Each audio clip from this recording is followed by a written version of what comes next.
बालासोर हादसे पर पहली बार रेलवे बोर्ड का बयान सामने आया। रेलवे बोर्ड ने अब से कुछ देर पहले प्रेस कॉन्फ्रेंस की, जिसमें साफ कहा गया कि शुरुआती जांच में सिग्नल की खराबी की बात सामने आई है। और यह भी कहा गया कि हम जांच रिपोर्ट का अभी इंतजार कर रहे हैं। सिग्नलिंग में गड़बड़ी की जांच जारी है। रेलवे सेफ्टी आयुक्त की जांच इस वक्त चल रही है। पहली रिपोर्ट में सिग्नल खराबी की बात तो सामने आई है, लेकिन फिर भी हम अभी इस पर विस्तार से जानकारी नहीं दे सकते, क्योंकि रिपोर्ट पूरी तरह से अभी आई नहीं है। जो कारण अभी इन्वेस्टिगेशन में है, और मंत्री जी, जैसा आप लोग देख ही रहे हैं कि मंत्री जी पिछले 36 घंटे से उसी साइट पे, और वो वहाँ से हिल नहीं रहे हैं। वहाँ पे वो रेस्टोरेशन, इन्वेस्टिगेशन, रिलीफ और जितने भी लोग हॉस्पिटल में भी हैं उनसे भी जाके मिल रहे हैं। तो he is doing everything from there and he is leading from the front. So उन्होंने अभी जानकारी दी है कि प्रिलिमिनरी फाइंडिंग से ऐसा लगता है कि सिग्नलिंग में कोई परेशानी पाई गई, लेकिन वो भी प्रिलिमिनरी जानकारी है। हमारे जो कमिश्नर ऑफ रेलवे सेफ्टी हैं उनकी जांच चल रही है। लगभग यहाँ पे इस सेक्शन पे इस गाड़ी के लिए 130 किलोमीटर की परमिटेड स्पीड है, वो 128 किलोमीटर पर आवर पे था, जो कि हम लोगों ने लोको के रिकॉर्ड से भी कंफर्म किया है। वो 128 किलोमीटर पर आवर की स्पीड पे था, कोरोमंडल वाला। और दूसरी डायरेक्शन से यशवंतपुर जो आ रही थी वो भी 126 पे थी, वो भी 130 पे परमिटेड है, वो भी 126 किलोमीटर पर आवर पे थी। इनके सबके लोगों के डेटा से हम लोगों ने ये कंफर्म भी कर लिया है कि ये स्पीड थी गाड़ियों की, जो कि उनकी परमिटेड स्पीड के अंदर थी, लिमिट पे थी। तो ओवर स्पीडिंग की कोई बात नहीं थी। सिग्नल एकदम जो उसको दिख रहा था ग्रीन था। और आपको अब विस्तार से बताते हैं कि रेलवे ने क्या बयान दिया है। रेलवे की ओर से आधिकारिक जानकारी क्या दी गई है बालासोर हादसे को लेकर। तो बहानगा बाजार के पास यह हादसा हुआ। यह कहा गया 2 जून की शाम 6:55 पर यह हादसा हुआ है। हादसे के कारणों का पता चल गया, कहा गया है रेलवे की तरफ से। बताया यह गया कि लूप लाइन पर एक मालगाड़ी को रोका गया था। हादसे के वक्त 2 ट्रेनें वहां पर खड़ी थीं, यानी कि दोनों लूप लाइन पर गाड़ियां खड़ी थीं। कोई ट्रेन ओवर स्पीड नहीं थी, यह भी रेलवे ने बताया है। और यह भी बताया कि रेल मंत्री घटनास्थल पर 36 घंटे से मौजूद हैं। सिग्नलिंग में गड़बड़ी की जांच भी हो रही है, ये जांच जारी है। यशवंतपुर एक्सप्रेस के 2 डिब्बे डिरेल हुए, ये भी कहा गया रेलवे द्वारा। और हादसे के बाद डिब्बे बिखर गए थे। ये रेलवे बोर्ड द्वारा अपनी प्रेस कॉन्फ्रेंस में वो सारी डिटेल्स हैं जिनको साझा किया गया है। तो यशवंतपुर एक्सप्रेस के 2 डिब्बे डिरेल हुए, हादसे के बाद डिब्बे बिखर गए थे, ये कहा गया रेलवे द्वारा। और with in the speeding limit ये ट्रेन्स जो हैं चल रही थी। स्पीड, ओवर स्पीड का शिकार ये ट्रेन्स नहीं थी, ये भी कहा गया। ज्यादा जानकारी के साथ पूजा मेहता इस वक्त हमारे साथ जुड़े हुए हैं। पूजा, जो रेलवे की तरफ से आधिकारिक प्रेस कॉन्फ्रेंस में बताया गया कि एक ही ट्रेन का एक्सीडेंट हुआ, वो कैसे हुआ ये अभी भी जांच का विषय है। लेकिन इसके बाद जो तबाही हुई वो इस वजह से क्योंकि एक मालगाड़ी में आयरन ओर लदा हुआ था। और ये बताया गया कि उसकी वजह से सारा इम्पैक्ट जो है वो कोरोमंडल एक्सप्रेस पर ही पड़ा और उसकी चपेट में फिर यशवंतपुर एक्सप्रेस भी आ गई। लेकिन वहाँ से जो आप जानकारी दे रही हैं कि कुछ गड़बड़ी जो हुई है तकनीकी, क्या उसको एक तरह से पहचान लिया गया है, उसको क्लियर किया गया है रेल मंत्री के द्वारा? देखिए, आपको बता दें कि रेलवे की तरफ से जो फिलहाल पीसी की गई है, उससे पहले ही जी न्यूज़ के हाथ लगी थी वो प्रिलिमिनरी रिपोर्ट, और हमने पहले ही ये खबर को ब्रेक किया था कि किस तरह सिग्नलिंग सिस्टम और ह्यूमन एरर की वजह से ये पूरा एक्सीडेंट हुआ। जो रेलवे पीसी में भी कहा गया कि लूप लाइन पर जो है, अप लूप लाइन पर 2 मालगाड़ी खड़ी थी।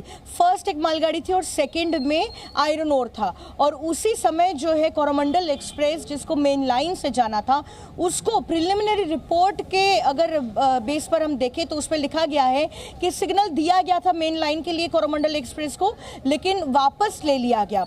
और तभी जो है कोरोमंडल एक्सप्रेस भी लूप लाइन में दाखिल होती है, जहां पर उसी समय और उसी ट्रैक पर जो है 2 और मालगाड़ी खड़ी थी, और वो एकदम से जाकर टकराती है इसी मालगाड़ी से जिसमें आयरन ओर भरा हुआ था।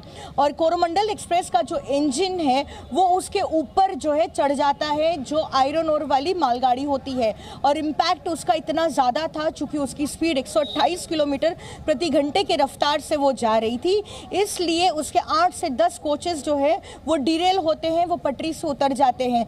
बहुत लोग हैं जो सवाल उठा रहे हैं कि क्या वो ट्रेन ओवर स्पीड कर रही थी।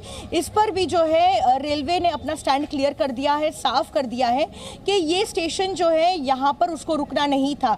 जब भी ग्रीन सिग्नल दिया जाता है और कोई पासिंग स्टेशन होता है तब वो फुल स्पीड से जो है आगे निकल सकती है। तो इस केस में भी 130 के आसपास जो है परमिसिबल लिमिट है जो स्पीड से ट्रेन आगे जा सकती है और इसलिए कोरोमंडल एक्सप्रेस की स्पीड उस समय 128 किलोमीटर प्रति घंटे की रफ्तार से वो जा रही थी, इसलिए इम्पैक्ट ज़्यादा हुआ।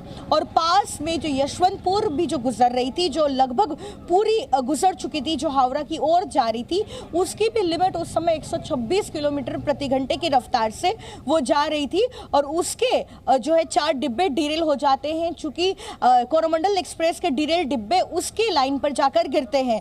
तो कुल मिलाकर जो है ये साफ कर दिया गया है रेलवे की तरफ से कि क्या गलती है, रूट कॉज को आइडेंटिफाई कर लिया गया है, किस वजह से ये पूरा एक्सीडेंट हुआ और साथ ही ये भी कहा गया है कि जिनके तरफ से ये मिस्टेक हुई है, जो गलती हुई है, उनके खिलाफ एक्शन भी लिया जाएगा।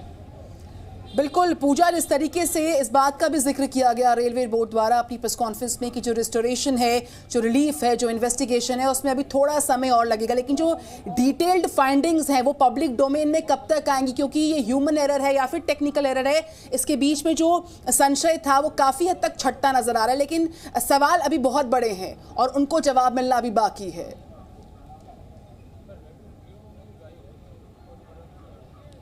बिल्कुल, आपको बता दें कि डिटेल्ड इन्वेस्टिगेशन होगा, लेकिन प्रिलिमिनरी रिपोर्ट में ये साफ कर दिया गया है कि किस वजह से एक्सीडेंट हुआ। जैसा कि मैंने आपको पहले भी बताया, जो बहानगर रेलवे स्टेशन है जहां पर ये एक्सीडेंट हुआ है, उसी रेलवे स्टेशन के जो असिस्टेंट स्टेशन मास्टर है उनके खिलाफ शो कॉज जारी किया गया है, उनको शो कॉज किया गया है। उनको जो है उनके साथ फिलहाल बातचीत की जा रही है, उनसे पूछताछ चल रही है, क्योंकि जिस समय ये एक्सीडेंट हुआ तब वो वहाँ पर मौजूद थे और वो तब जो है इंटरलॉकिंग सिस्टम का भी ध्यान रख रहे थे। क्योंकि एक बात और सामने आ रही है कि जो मोटरमैन है कोरोमंडल एक्सप्रेस के और साथ ही जो असिस्टेंट स्टेशन मास्टर है बहानगर स्टेशन के, उनके बीच में भी कोई मिसकम्युनिकेशन हुआ है, कोई कम्युनिकेशन गैप हुआ है, जिस वजह से ये पूरा एक्सीडेंट हुआ है। तो रेलवे ने साफ कर दिया है कि जितने भी अधिकारी की गलती सामने आएगी उनके खिलाफ एक्शन लिया जाएगा। हमने देखा है पहले प्रधानमंत्री नरेंद्र मोदी जब घटनास्थल पर पहुंचे थे, उन्होंने भी स्ट्रिक्ट एक्शन का जो है अश्योरेंस दिया था कि जो लोग भी इसके पीछे होंगे इनके खिलाफ एक्शन लिया जाएगा। तो रेलवे भी बिल्कुल भी मूड में नहीं है कि किसी को माफ कर दे। तो कुल मिलाकर जब डिटेल्ड इन्वेस्टिगेशन हो जाएगा और ये पता लग जाएगा कि कितने अधिकारी की गलती की वजह से ये एक्सीडेंट हुआ या फिर किन सिग्नलिंग सिस्टम्स की वजह से ये फॉल्ट हुआ, तो उसको जो है आइडेंटिफाई कर आगे की कार्रवाई की जाएगी और एक्शन लिया जाएगा। बहुत बहुत शुक्रिया, बहुत बहुत धन्यवाद आपका इस पूरे अपडेट के लिए, इस पूरी जानकारी के लिए पूजा। तो खबरों के साथ आगे बढ़ेंगे। रेलवे हादसे के बाद लोग पूरी तरह से सख्ते में हैं, सदमे में है। जी न्यूज पर रेल में सवार शाहीन आलम ने उस रात को हुआ क्या था, अपनी आप बीती सुनाइए, सुनिए जरा। इस वक्त हमारे साथ शाहीन आलम है, इनसे बातचीत करेंगे। शाहीन, ये बताइए कि आप कौन से ट्रेन में थे जब ये हादसा हुआ, यशवंतपुरी या फिर कोरोमंडल में? मैं कोरोमंडल ट्रेन से आ रहा था। अच्छा। चेन्नई के लिए। कहाँ से बैठे थे? मैं जनरल बॉगी में बैठा था। अच्छा, ये बताइए कि क्या हुआ था उस वक्त, क्या स्थिति थी, उसके बारे में थोड़ा सा बताइए। आप लोग कहाँ, जनरल बोगी में गेट के पास थे या फिर अंदर बैठे हुए थे? जनरल बॉगी में सीट नहीं था, उसके लिए जनरल बॉगी में पैर छूने का भी जगह नहीं था, उसके लिए मैं गेट के पास बैठा था। गेट के पास अचानक से एक ट्रेन पास से जा रही थी, उससे एक बिकॉट आवाज आए, उसके बाद में ट्रेन पटरी से निकल गया और मैं उसमें पत्थर पे गिर पड़ा। उसके बाद मुझे पैर में चोट आई। अच्छा, ये जो पैर में चोट आई, ये पत्थर पे आप गिरे उसकी वजह से? मतलब ट्रेन जो पलटी होने वाली था ट्रेन जो पलटी होने वाली थी उस टाइम में मेरा पैर निकल गया, ट्रेन से निकल गया। उसके बाद पैर में चोट आई। उसके बाद में ट्रेन जब पलटी हो गई, मैं गिर गया पत्थर में, ये मेरे पेट में खर्च हो गई। अच्छा, जब ट्रेन पलट गई आपकी, जिस बोगी में आप थे, तो आपके पेट पे पत्थर लग गया नीचे, जैसे नीचे पत्थर था, वो पत्थर घुस। आपके साथ बहुत लोग ऐसे भी रहे जिनकी जान चली गई। वहाँ पे आपकी बोगी में क्या स्थिति थी जब आप लोग बाहर निकल रहे थे? तो क्या उसमें उस वक्त भी कुछ लोगों की जान गई थी, ऐसा आप लोग को? मैं जब गिरा था ना, मेरा पास में ही एक पड़ा था, उसका यहाँ से यहाँ कट गया था। मेरे पास पड़ा था, वो ऊपर का साइड में मेरा चिपका हुआ था और वो पैरों की तरफ उस साइड में गिर गया। और जनरल कंपार्टमेंट पूरी तरह से भरा हुआ था, जगह नहीं थी पैर रखने की। आप बता रहे सामने वाला बॉगी था ना, वो चूर चूर हो गया, उसमें एक भी आदमी नहीं बचा, वो सब मर गया। हमारा बॉगी में हम तीनों जख्मी हैं सब। अंधेरा काफ़ी रहा होगा उस वक्त, तो काफ़ी दिक्कत आ रही होगी आप लोग को वहाँ से निकलने में? दिक्कत तो आई है, मेरा तो ज्ञान नहीं था ना, मेरा तो ज्ञान नहीं था, होश नहीं था। अच्छा। वो मेरा 2-3 मिनट के बाद होश आया, तब मेरा दोस्त मुझे बुला रहा था, तब मेरा पास मोबाइल भी नहीं था। मेरा दोस्त बुला रहा था, मेरा दोस्त के पास गया, उसने एम्बुलेंस भी नहीं पा रहा था। एम्बुलेंस 1-1.5 घंटा बाद में एम्बुलेंस पाया है मैंने, तब एम्बुलेंस में यहाँ पर छोड़ा। यहाँ पर भी गन चला गया था, होश चला गया था। यहाँ पर भी इंजेक्शन वगैरह दिया, उसके बाद होश आया। देखिए, इनका इलाज चल रहा है। इनके मुताबिक करीब कुछ मिनटों तक इन्हें होश नहीं था। जब इनके दोस्तों ने आवाज़ लगाई तब इन्हें होश आया और फिर इन्हें अस्पताल लाया गया, जहां फिलहाल इनका इलाज चल रहा है। कैमरा पर्सन सनी पासवान के साथ अश्विन पांडे, जी मीडिया, बालासोर। और बालासोर हादसे पर ओडिशा के मुख्य सचिव का दावा है। ओडिशा के मुख्य सचिव प्रदीप जेना ने एक दावा किया है। दावा दरअसल ये कि मरने वालों की संख्या 288 नहीं, 275 है, ये कहना है मुख्य सचिव का। कई शवों की 2 बार गिनती की गई, कहना मुख्य सचिव का। 275 शवों में से 88 शवों की पहचान की जा चुकी है, प्रदीप जेना ने कहा है। तो 275 शवों में से 88 शवों को पहचाना गया, इनकी शिनाख्त हो चुकी है। हम आपको सुनवाएंगे मुख्य सचिव जो है ओडिशा के प्रदीप जेना, वो क्या दावा कर रहे हैं। बड़ा दावा किया गया। फाइनल जो डेथ फिगर है वो 288 नहीं, 275 है। और वो 275 से 78 जो डेड बॉडीज है, मृतक है, उनका आइडेंटिफिकेशन हो चुका है और उनका रिश्तेदारों को ये सौंप दिया गया है। और 10 डेड बॉडी इस बीच में आज 9 बजे के बाद ये अभी तक 10 डेड बॉडी का पहचान हो चुका है और उनका जो रिश्तेदार है उनको हैंडिंग ओवर प्रक्रिया चालू रहा है, अभी चालू है। तो और बैलेंस रहा 187 केसेस, इसमें से 170 अभी भुवनेश्वर का एम्स या दूसरा हॉस्पिटल का मोर्चुअरी में सब गृह में उसको रखा गया है। और 17 नंबर डेड बॉडी को अभी कलेक्टर साहब ने उनको भेज रहे हैं एम्स भुवनेश्वर को मोर्चुअरी में रखने के लिए। तो बालासोर के बहानागा सरकारी स्कूल में जी मीडिया की टीम पहुंच गई और वहां के हालात का जायजा लिया गया। यहां बालासोर ट्रेन हादसे में मारे गए लोगों के शवों को रखा गया है। मृतकों के सामान और अपनों की तलाश में लोग यहां पर लगातार आ रहे हैं। बालासोर ट्रेन हादसे के बाद मृतकों के शव को एक सरकारी स्कूल में लाया गया और इस वक्त हमारी मौजूदगी वहीं पर है। तस्वीरों के जरिए आपको दिखाने की कोशिश करेंगे कि आप जरा अंदाजा लगाइए कि जब शवों को यहाँ लाया गया था उस वक्त यहाँ पर मौजूदा परिस्थिति क्या थी। अभी भी जो तमाम लोग यहाँ पर लाए थे उनके कपड़े यहाँ पड़े हुए हैं, खून के छींटे यहाँ पर हैं और आप यकीन मानिए कि उन शवों को यहाँ घंटों रखा गया और अभी भी साफ सफाई का काम चल रहा है। इन सफाई कर्मचारियों से जब हमने बातचीत की तो वो साफ तौर पर बताते हैं कि वो मंजर कितना खौफनाक था और कितना भयावह वो पूरा मंजर था। हालांकि एक और तस्वीर आपको दिखाने की कोशिश करेंगे कि इस पूरे इलाके की सफाई की जा रही है। शवों को अब यहाँ से धीरे धीरे निकाला जा रहा है।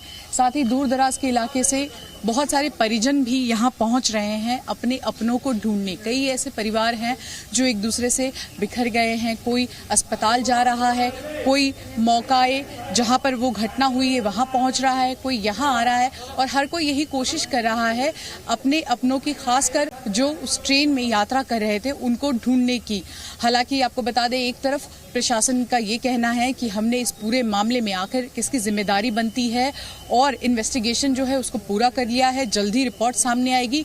वहीं दूसरी ओर ये भी कहा जा रहा है कि बुधवार तक जो यातायात अभी थमा हुआ है उसको भी बहाल कर लिया जाएगा। लेकिन सवाल यही कि आखिर इन सबका जिम्मेदार कौन, और जो लोग अपने अपनों को ढूंढ रहे हैं आखिर उनकी तलाश कब खत्म होगी। बालासोर से कैमरा पर्सन प्रमोद के साथ शिवांगी ठाकुर, जी मीडिया।